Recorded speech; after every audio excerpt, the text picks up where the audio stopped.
All right, let's get straight into it. We're unpacking the incredibly tense and pivotal second act of J.B. Priestley's An Inspector Calls. So Act 2 kicks off right where Act 1 ended. No break, just straight back into the pressure cooker. And we start with these chilling words from Sheila to Gerald. Priestley does this on purpose, to keep that tension cranked right up. Sheila's basically figured it out. She's realized this inspector isn't just fumbling around for clues. He already knows. He knows everything. And that just changes the whole game, doesn't it? Okay, so you can just feel the tension crackling in the air, right?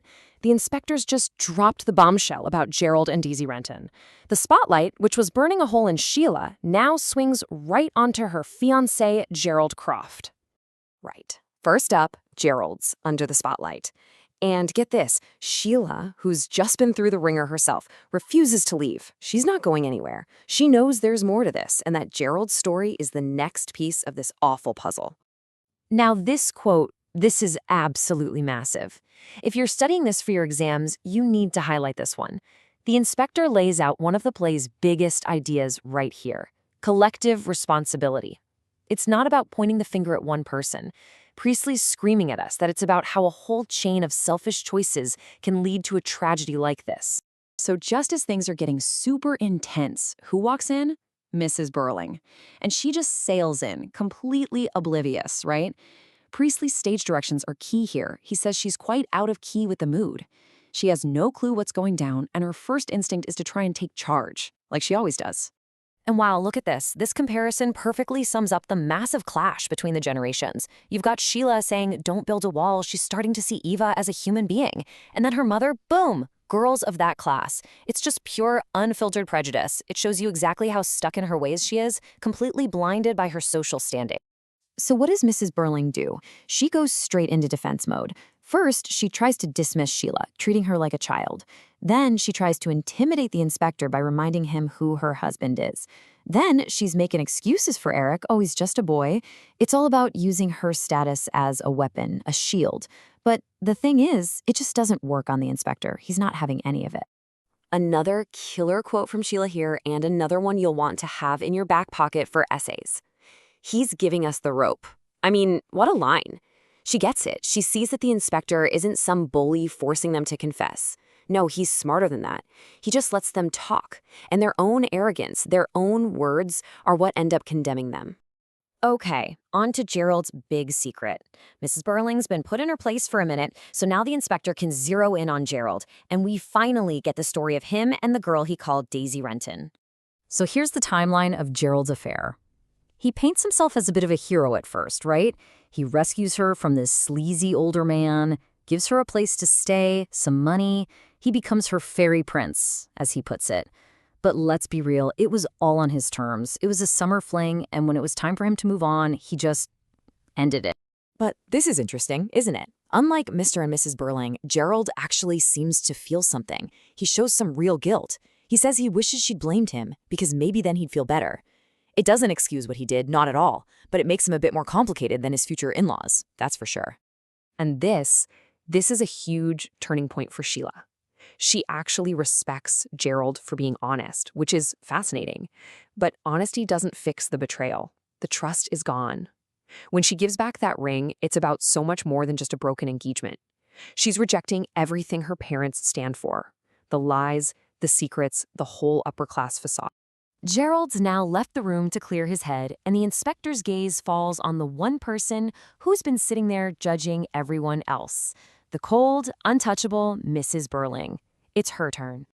So, where does the inspector go next? To Mrs. Burling's charity work, the Brumley Women's Charity Organization. Sounds nice, right? Supposed to help deserving cases. While the inspector reveals that Eva Smith, pregnant and with nowhere else to turn, came to this very committee for help just 2 weeks ago. Suddenly, this isn't some distant problem anymore. It's right on her doorstep. Mr. Burling tries to jump in, puffing his chest out about being a public man, and the inspector just shuts him down with this absolute zinger. This line is pure Priestley. It's the central message of the whole play. Having power and privilege doesn't mean you get a free pass. It means you have more responsibility, not less.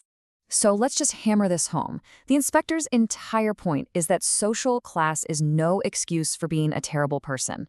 The Burlings think their money and status protect them from everything, but the inspector is here to tell them, no, it actually makes you more accountable for your actions. So let's just walk through Mrs. Burling's logic, or lack thereof. First, she's offended that the girl used the name Mrs. Burling. Her pride is hurt.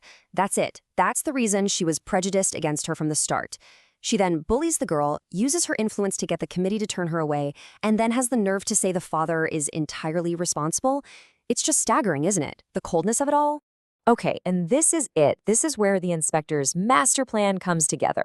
Mrs. Burling thinks she's won. She feels totally justified. So she doesn't just sit back. She actually starts telling the inspector how to do his job, laying out exactly who's to blame for all this. She points the finger squarely at the father of the child.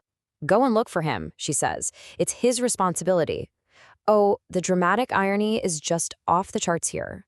We, the audience, can feel where this is going, even if she can't. It's almost hard to watch. And she just keeps digging. She doubles down. She should be made an example of. Every word she says is another shovel of dirt on the grave she's digging for her own son. She's literally pronouncing judgment on Eric without having a single clue. And look, Sheila gets it. She's the only one in the room who sees the disaster that's about to happen. She's putting two and two together. She pleads with her mother, stop, stop. But Mrs. Burling is just so wrapped up in her own self-righteous anger that she completely ignores her. And what does the inspector do? Nothing. He just stands there. He lets her do all the work. He gave her the rope, and she's built the gallows for her own family. He just lets her final awful words hang in the silence, and the tension is just unbearable. We're all just waiting for that final shoe to drop. And then, bam, the front door opens, and in walks Eric. Looking pale, distressed, he's a mess. The trap is sprung. His own mother has just publicly condemned him. And on that absolutely devastating bombshell, the curtain falls. It's one of the greatest cliffhangers in theater, period. So as the curtain closes on Act 2, the Burlings' perfect little world has been blown to pieces. Every single one of them is now tied to Eva Smith's death. Eric's story is the last piece of the puzzle. Priestley leaves us hanging, doesn't he? The question isn't just about what Eric did. It's about what happens now. How can they possibly get out of this?